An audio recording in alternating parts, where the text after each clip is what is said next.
They say the human mind is the most powerful weapon in the universe. But what happens when that weapon is turned against itself? History has shown us moments of incredible discovery, compassion, and brilliance, but it has also shown us the shadows, the experiments designed not to heal, but to test, to break, to push the limits of morality. Tonight, we are opening doors that many would rather keep closed.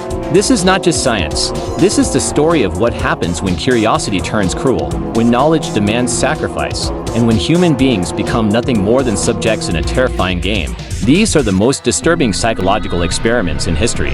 Imagine being locked in a room with strangers, not knowing if they're your friends or your enemies. Imagine being told to shock a man until he screams, his body convulsing, while someone in a white lab coat calmly says, "Continue." Imagine living in a world where the boundaries of sanity and morality blur, all in the name of research.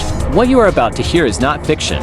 These are real events, real people, real lives shattered in the pursuit of knowledge. And the most chilling part? Every one of these experiments happened under the watchful eye of science, universities, and governments who justified it all in the name of progress. Let us begin where power, authority, and cruelty collided in a basement that turned into hell. The Stanford Prison Experiment. In the summer of 1971, psychologist Philip Zimbardo set out to study the psychology of power. But what unfolded inside the basement of Stanford University's psychology department was something much darker than any research paper could have predicted. The setup was simple. 24 male college students, all carefully selected for being healthy and psychologically stable, were divided into two groups. Half would play guards, half would play prisoners. It was supposed to be a 2-week study to observe how roles shape behavior. What it became was a nightmare that spiraled out of control in less than a week. On the first day, the students assigned as prisoners were unexpectedly arrested at their homes. Real police officers, flashing lights, handcuffs. They were fingerprinted, photographed, and blindfolded, then taken to the mock prison Zimbardo had built, stripped naked, deloused, given ill-fitting smocks and a chain on their ankle.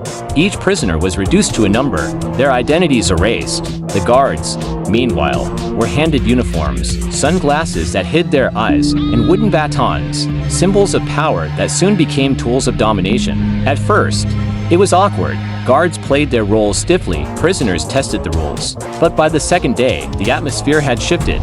Guards began asserting control. They invented punishments, push-ups, sleep deprivation, solitary confinement in a dark closet no bigger than a phone booth. The prisoners rebelled, tearing off their numbers, barricading themselves in cells. The guards retaliated with fire extinguishers, stripping them naked, forcing them to clean toilets with bare hands. Within days, the line between role play and reality vanished. One prisoner, identified as 8612, began to show signs of emotional collapse. He screamed, cried, and begged to leave. Zimbardo, fully immersed in his role as prison superintendent, refused at first, accusing him of being weak, of faking. It wasn't until 8612 threatened to harm himself that he was released. But the others, they stayed, trapped in a psychological nightmare. Some guards became sadistic, enjoying the power. Some prisoners broke down into sobbing fits, while others obeyed blindly, lost in submission. What was meant to last 2 weeks ended after just 6 days. The cruelty had escalated too far. Even Zimbardo's colleagues begged him to stop after witnessing the psychological torment. The Stanford Prison Experiment remains one of the most infamous examples of how quickly ordinary people can descend into darkness when given unchecked authority. But as shocking as it was, Stanford was not alone. A decade earlier, another experiment proved something perhaps even more terrifying. It showed just how easily people could be manipulated into harming others, not through force, but through obedience. In 1961, psychologist Stanley Milgram set out to study authority. His question was born in the shadow of the Holocaust. How could ordinary people participate in atrocities? Could the horrors of Nazi Germany be explained not by evil monsters, but by regular men and women simply following orders? To find out, Milgram built a machine, or at least the illusion of one. Volunteers were told they were participating in a study about learning and memory.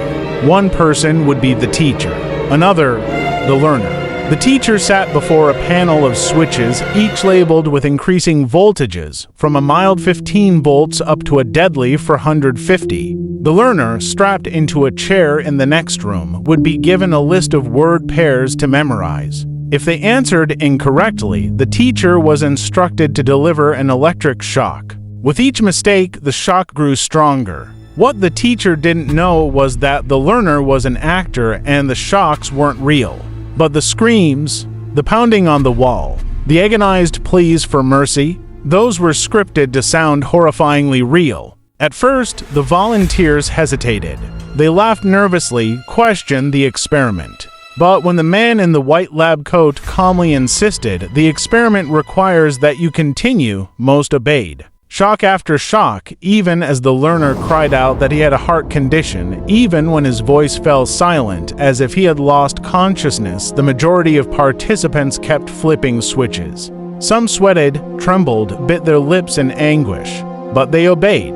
The Milgram experiment revealed a chilling truth: obedience can be stronger than conscience. Ordinary people, when placed under authority, can commit acts of cruelty they never imagined themselves capable of. And if this could happen in the sterile halls of Yale University, how much worse could it be in the real world, under governments, armies, and dictatorships? The answer is written in history. But Milgram's experiment wasn't just a reflection of the past. It was a warning for the future, because it showed that the darkness isn't out there, in villains or monsters. It's inside us, in all of us, waiting for the right uniform, the right voice of authority, the right set of circumstances to awaken it. So far, we've seen authority corrupt and power consume, but some experiments went even deeper, not about obedience or roles, but about identity itself. What happens when you strip someone of their sense of self, when you warp their perception of reality?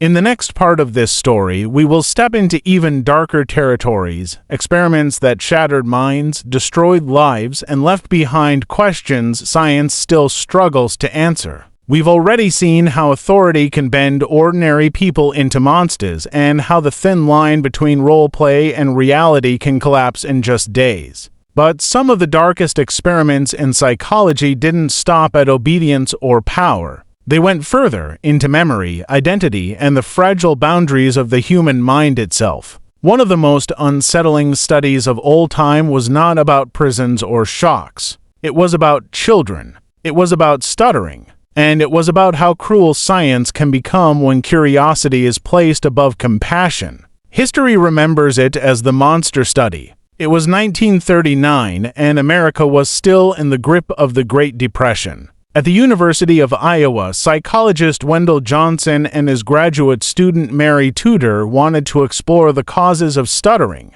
Johnson, who had struggled with stuttering himself, believed that the problem was not a defect of speech, but of labeling, that stuttering was learned, not born. But to test his theory, Tudor conducted an experiment that would scar children for life. She chose 22 orphans from the Soldiers and Sailors Orphans Home in Davenport, Iowa. Half were classified as stutterers. The other half were normal speakers. Then the experiment began. Some children were praised for their speech, encouraged, told they were doing well. But others, even the normal speakers, were criticized, ridiculed, and told they were beginning to stutter. Tudor would shake her head, scold them, warn them that their speech was slipping, that something was wrong. These were vulnerable children, already abandoned by families, now made to doubt the very words coming out of their mouths. The results were devastating.